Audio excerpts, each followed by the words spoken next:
नमस्कार। आज हम बीएड द्वितीय वर्ष 8th paper knowledge and curriculum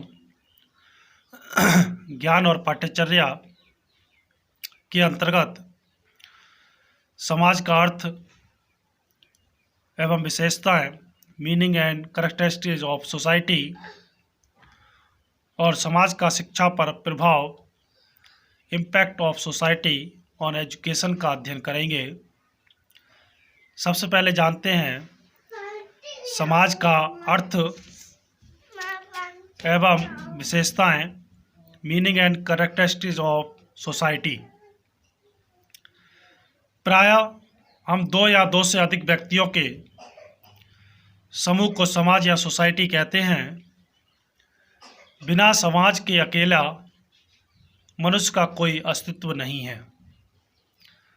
आदिकाल में मनुष्य जीव जंतुओं के समान ही जीवन व्यतीत करता था। पेट की भूख शांत करना ही उसका एकमात्र उद्देश्य था, परंतु उसे प्रकृति से विशिष्ट प्राणी और विशिष्ट वाणी और विलक्षण बुद्धि उपहार स्वरूप मिली हुई है। वह उसे जानवरों से भिन्न बनाती है। इसी के बल पर उसने जानवरों के समान जीवन का त्याग करके एक अनोखी सामूहिक जीवन पद्धति का आविष्कार किया। यहीं से मानव सभ्यता का शुभारंभ हुआ। उसने भोजन पकाना, वस्त्र, कृषि आदि के माध्यम से पारिवारिक जीवन की शुरुआत की।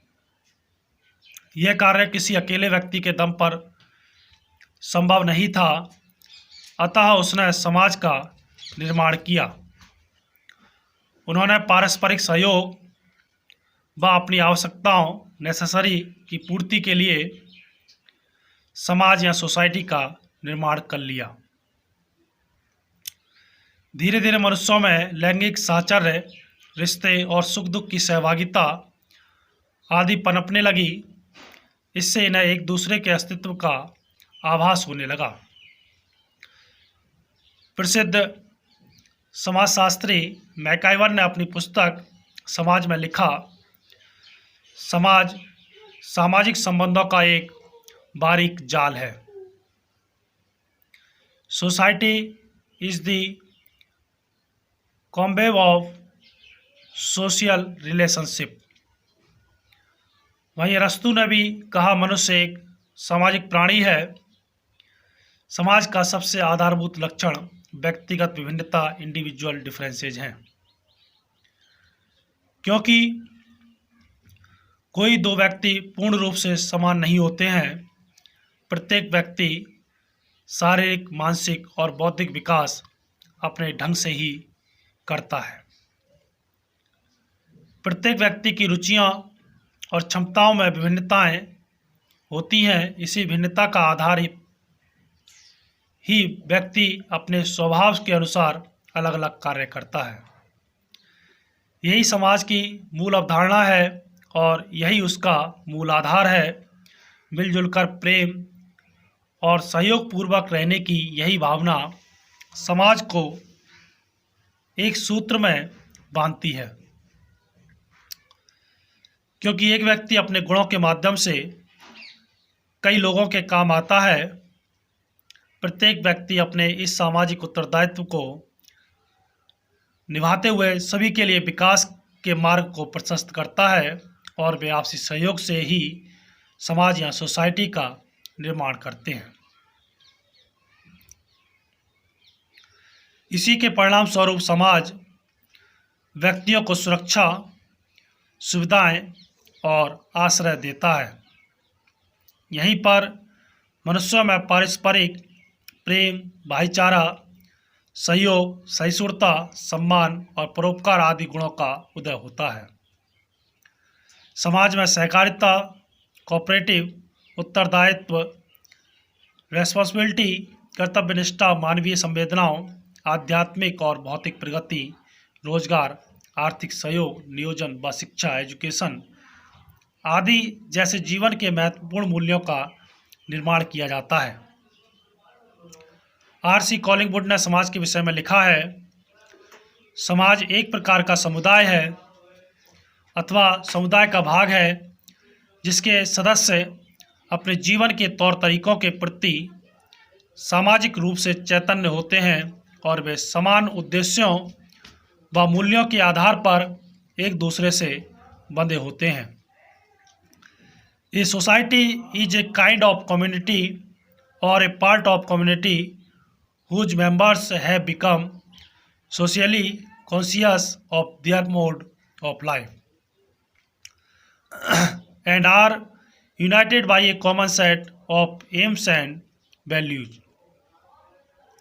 अतः हम कह सकते हैं कि समाज जन्म से लेकर मृत्यु पर्यंत तक मनुष्य के जीवन को सुगम, सरल, सुविधाजनक, सुरक्षित और उद्देश्यपूर्ण बनाता है।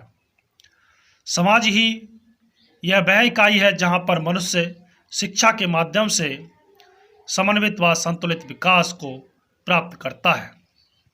अब बात करते हैं समाज का शिक्षा पर प्रभाव, impact of society on education. समाज अपनी मान्यताओं और आवश्यकताओं के अनुकूल शिक्षा की व्यवस्था करता है।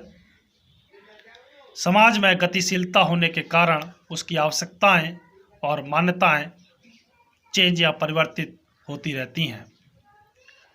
समाज की मान्यताएं व आवश्यकताएं उसकी भौगोलिक, सामाजिक, धार्मिक, सांस्कृतिक और राजनीतिक, पॉलिटिकल और आर्थिक, इकोनॉमिक की स्थिति पर निर्भर करती है। सामाजिक परिवर्तन भी इन आवश्यकताओं को प्रभावित करते हैं। इस कारण शिक्षा का स्वरूप भी बदलता रहता है। हम इसे निम्न पॉइंट्स के आधार पर देख सकते हैं। सबसे पहले आता है समाज की भौगोलिक स्थिति और शिक्षा। Geographical situation of society and education. समाज को उसकी भौगोलिक स्थिति भी प्रभावित करती है और शिक्षा या एजुकेशन पर भी उसका प्रभाव पड़ना स्वाभाविक है। जिस समाज की भौगोलिक स्थिति अच्छी होती है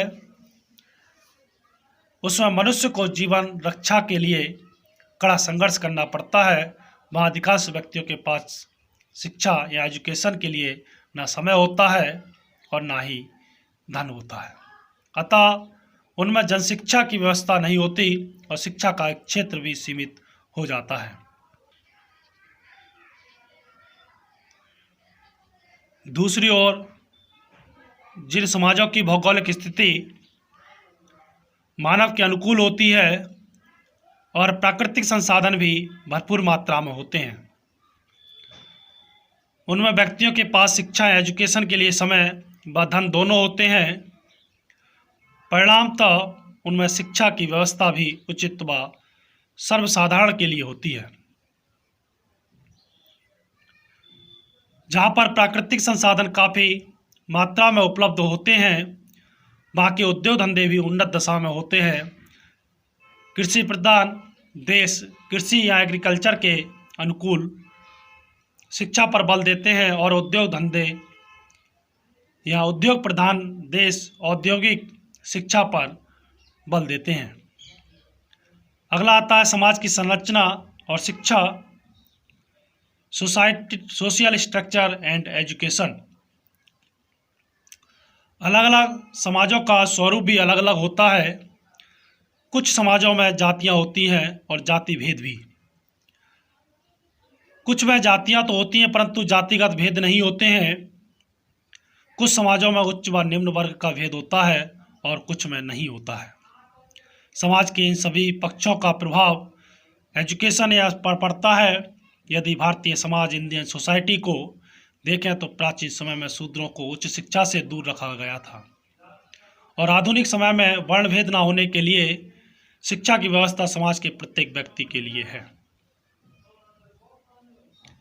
अगला है राजनीतिक दशाओं का प्रभाव, इन्फ्लुएंस ऑफ पॉलिटिकल कंडीशंस।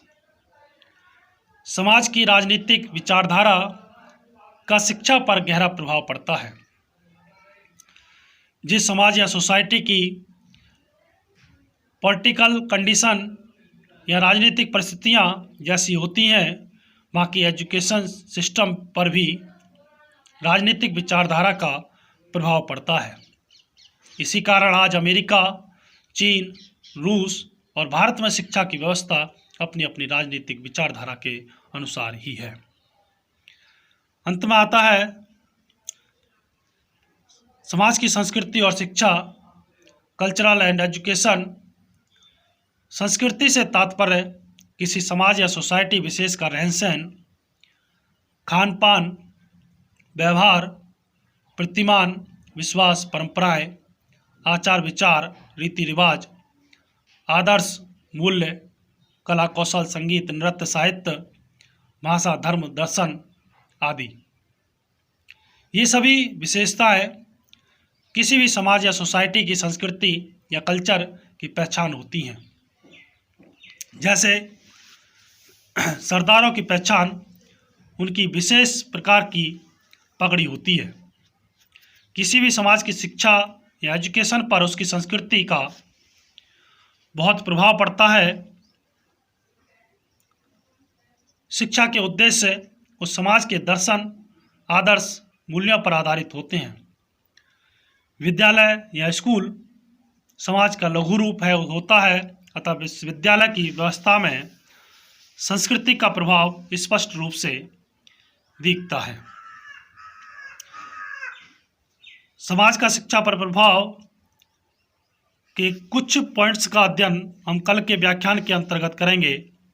धन्यवाद।